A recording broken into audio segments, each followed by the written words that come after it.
Of course, calories matter and energy balance affects the body. And there is value in knowing which foods are more calorie dense. And if someone is completely new to nutrition, calorie counting for a short period of time can be a useful educational tool.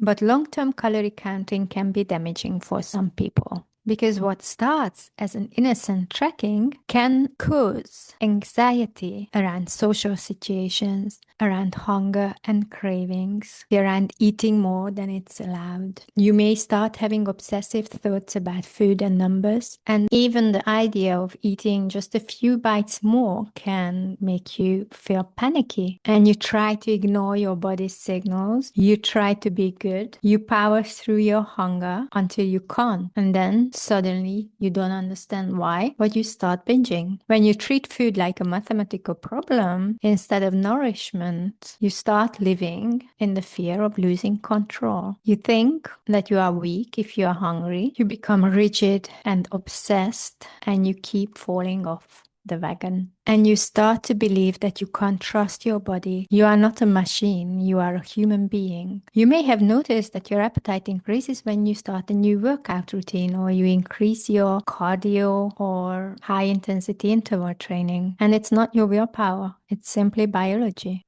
Your body is asking for more fuel to repair, recover, and keep functioning well. And it's not just workouts that can change your body's energy requirement. It can be your menstrual cycle, your amount of quality of sleep, your mental effort. Studying, working, 20% of your energy is used by your brain. Daily activity level, depending how much you just move around, like shopping, cleaning, or your work involves a lot of movement, walking around or doing stuff, or you just sitting all day. It makes a big difference. Also, illnesses and immune responses and emotional states can change your energy requirement. And what are you going to do? Are you going to design an algorithm to take all these into account? Can you do that? Or you could just stop relying on numbers and start listening to your body and trusting your body's signals.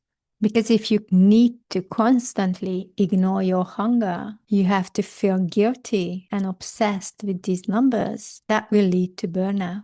Long-term success with health and your weight requires you to understand your body, not fight it. Let's see what the studies show. Can it cause eating disorders or disordered eating? The answer is not so straightforward. Australian researchers recruited 122 men from mostly health and fitness forums for the following study. They asked them specifically about FitnessPal, a calorie tracking app. The results are the following. 56% of men reported using MyFitnessPal. These users reported significantly higher levels of eating disorder, psychopathology, body image concerns, dysfunctional thinking tendencies, and functional impairment than non-users. Nearly 40% of MyFitnessPal users stated that using the app somewhat or very much contributed to their eating disorder symptoms, while 42% stated that it did not. Around 20% did not answer. US researchers asked 105 people who already had an eating disorder and they were seeking treatment. 75% of the participants reported using MyFitnessPal to track their calories. 35% felt that the app strongly contributed to their eating disorder. 28% felt that it moderately contributed.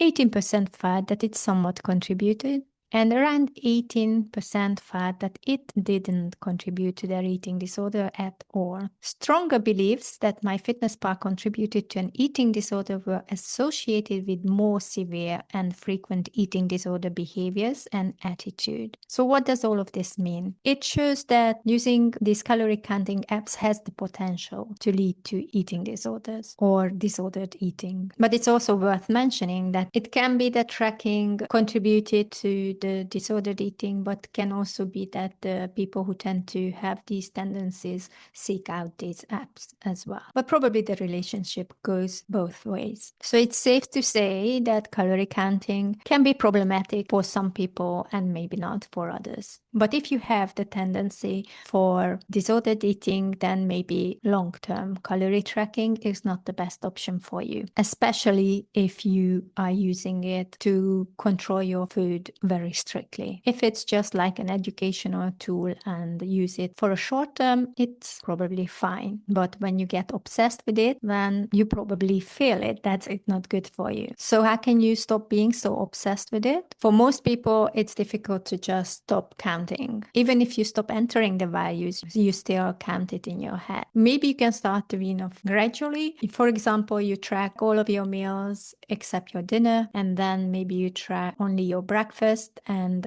not your lunch and dinner. And then finally you stop tracking your breakfast too. Experiment what works for you. And the important thing is that instead of tracking your calories, try to get in tune again with your hunger and fullness signals.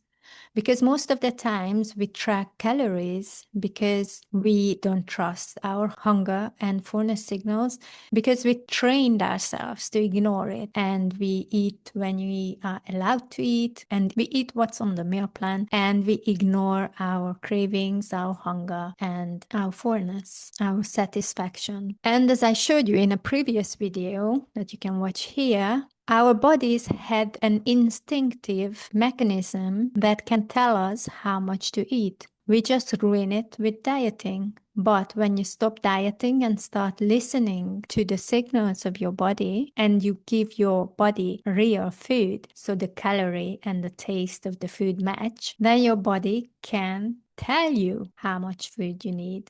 You just need to get in tune with these signals again.